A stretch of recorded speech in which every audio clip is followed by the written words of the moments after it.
The book of 2 Corinthians chapter 7, verse 1. Having therefore these promises, dearly beloved, let us cleanse ourselves. Let us cleanse ourselves. We have to cleanse ourselves from all filthiness of the flesh and spirit, perfecting holiness in the fear of God. So he says, let us cleanse ourselves. Well, what is going to be what cleanses us? Let's go to the book of Psalms chapter 119, verse 9. Look at this. Wherewithal shall a young man cleanse his way? By taking heed thereto according to thy word.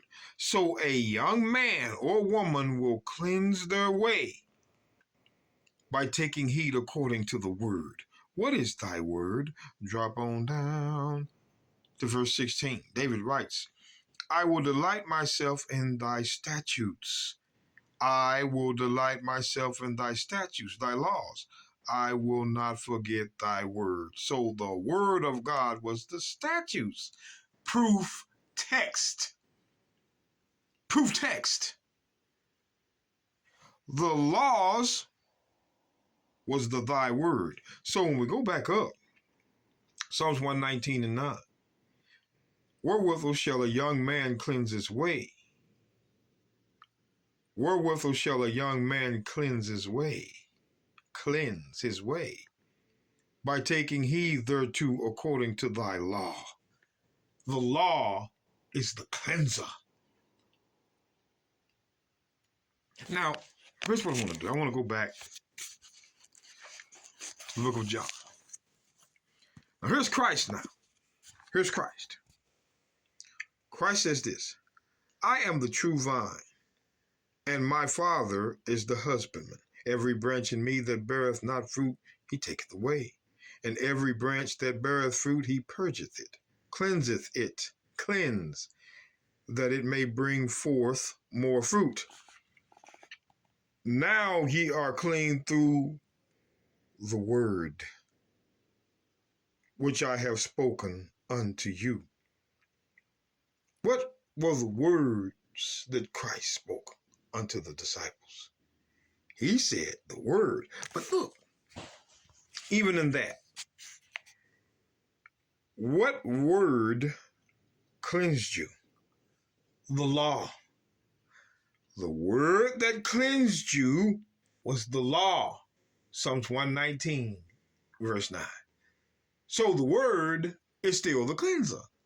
So wait a minute now. I want to, hold on. I wasn't looking to go here, but I am. I know something's wrong here, brother, sister, because I gotta see what Paul says about it. Ephesians 5, verse 26. That he might sanctify and cleanse it with the washing of water by the word. Again, the word is the cleanser.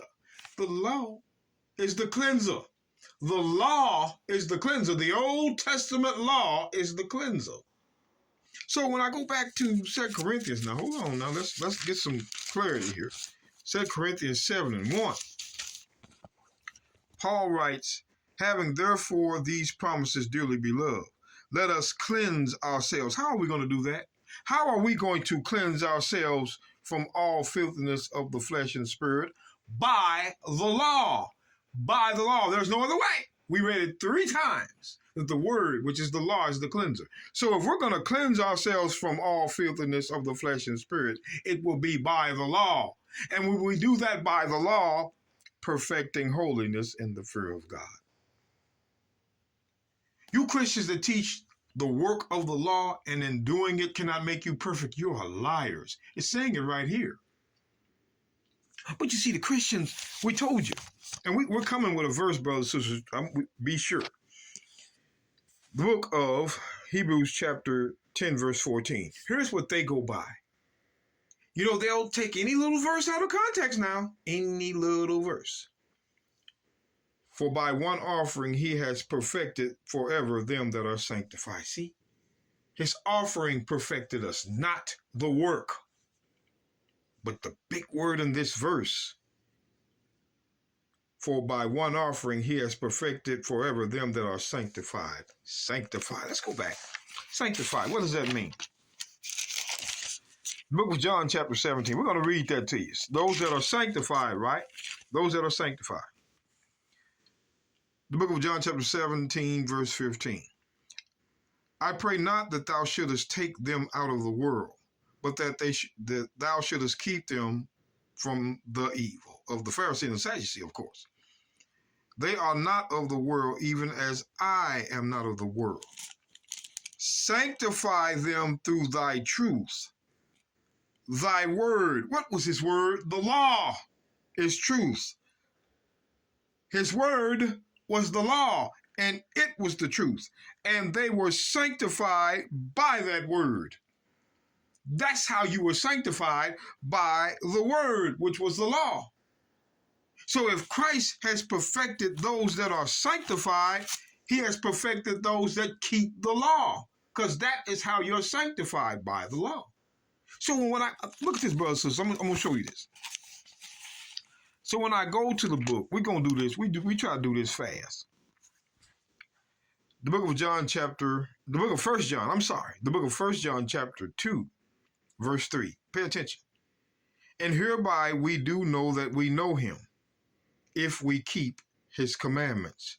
He that saith, I know him, and keepeth not his commandments, is a liar, and the truth is not in him. Why? Why is the truth?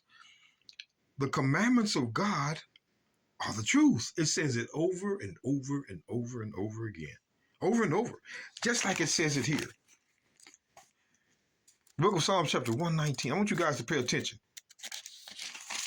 Psalms chapter 119, verse 142. Thy righteousness is an everlasting righteousness, and thy law is the truth. Oh, just like it said in the New Testament, the Old Testament law is the truth. Let's go over to verse 151 again. Thou art near, O Lord, all thy commandments are truth. Thou art near, O Lord, and all thy commandments are truth. So the truth is the law. So we go back to 1 John. Wait a minute. 1 John 2 and 4. He that saith, I know him, and keepeth not his commandments, is a liar, and the truth is not in him. These Sunday Christians have no truth. They were taught by theology. They don't know anything about the Bible. But watch this. Verse 5. But whoso keepeth his word, in him verily the love of God perfected. Look, let me read that again. But whoso keepeth his word, in him verily is the love of God perfected. Let me read that again. I butchered it the first time. I had to read it again and again. But whoso keepeth his word, in him verily is the love of God perfected. What is that word? Let's drop down to verse 7. Brethren, I write no new commandment unto you, but an old commandment which ye have heard from the beginning. The old commandment is the word. Yes, sir. The word. The same word he mentions up here in verse 5. But whoso keepeth his word, which was the old commandment. Old commandment now. But whoso keepeth his word, which is the old commandment, we just read it down here. That word, the old commandment is the word. Let's go back up. But whoso keepeth the old commandment, in him verily is the love of God perfected. Perfected. Why did John write this? If you keep the old commandment, the love of God is perfected. You know why? Let's go back. 1 Kings 8:61. Pay attention, brothers and sisters. This is in the Old Testament. Let your heart therefore be perfect with the Lord our God, to walk in his statutes and to keep his commandments as at this day. The Old Testament and the New Testament is saying the same thing, man. Your perfection comes through doing the law. Doing. Again, let's read. Let your hearts therefore be perfect, you Christians see it, with the Lord our God, to walk in his statutes and to keep his commandments as at this day. And that's why we say, brothers and sisters, when we go to Revelation 12, verse 17, and the dragon was wrought with the woman and went to make war with the remnant of her seed, which keep the commandments of God. See, the dragon is against commandment keepers. not Sunday keepers.